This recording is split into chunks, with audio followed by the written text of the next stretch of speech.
Hello friends, welcome to my channel. ఈరోజు నాటుకోడి పుంజు కర్రీ సింపుల్గా ఎలా చేయాలో చూపిస్తున్నాను, ట్రై చేయండి. ముందుగా మందపాటి ఫ్యాన్ తీసుకొని అందులో ఆయిల్ వేసి కాగిన తర్వాత కేజీ చికెన్ శుభ్రం చేసుకొని పక్కన పెట్టుకోవాలి. 5 పచ్చిమిర్చి, పెద్ద సైజు ఉల్లిపాయలు 3, ఒక పెద్ద టమాటా కూడా తీసుకోవాలి. ఆయిల్లో పచ్చిమిర్చి వేసి వేగిన తర్వాత ఉల్లిపాయ ముక్కలు మరీ ఎర్రగా రానవసరం లేదు, జస్ట్ మెత్తబడితే సరిపోతుంది. ఉల్లిపాయ ముక్కలు మెత్తగా రావడానికి 1/2 టీ స్పూన్ సాల్ట్ వేసుకుని వేయించుకోవాలి. అల్లం వెల్లుల్లి పేస్ట్ కూడా వేసి వేయించుకోవాలి.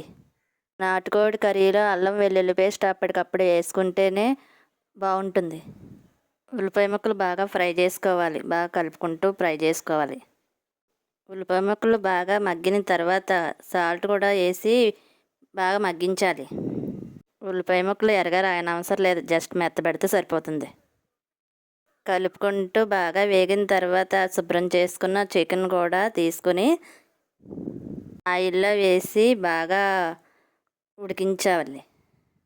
పందెం కోడి మాంసం గట్టిగా ఉంటుంది కాబట్టి ఎక్కువసేపు వేగనివ్వాలి.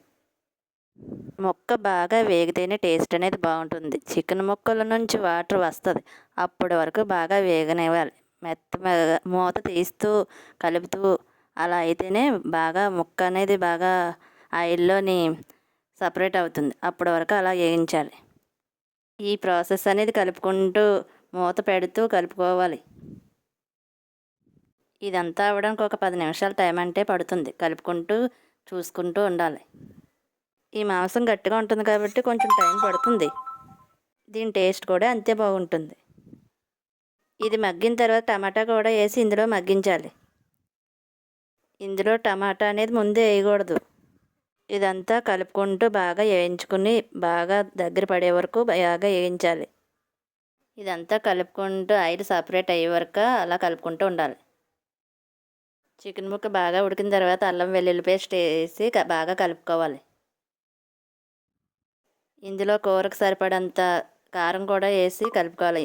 మా చికెన్ కర్రీలోని కారం ఎక్కువగా ఉంటేనే టేస్ట్ అనేది బాగుంటుంది. ఇవన్నీ కలిసేలా బాగా కలుపుకోవాలి. ఈ ప్రాసెస్ అంతా స్లిమ్లో గ్యాస్ పెట్టి చూసుకుంటూ ఉండాలి. చికెన్ ముక్క బాగా మగ్గి ఆయిల్ సపరేట్ అయ్యే టైంలో వాటర్ వేసి కలుపుకోవాలి.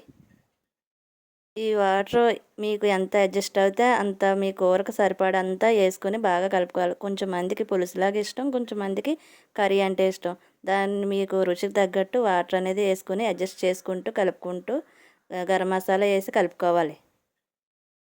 కొంచెం ధనియాల పౌడర్ కూడా వేసి కలిపేయాలి. లాస్ట్లో కొంచెం కొత్తిమీర కూడా జల్లుకొని ఒక 2 నిమిషాలు మగ్గనిస్తే సరిపోతుంది. రెడీ, నాటుకోడి కర్రీ రెడీ. టేస్ట్ ఎక్సలెంట్గా ఉంటుంది. నచ్చితే సబ్స్క్రైబ్ చేయండి, లైక్ చేయండి, కామెంట్ కూడా చేయండి.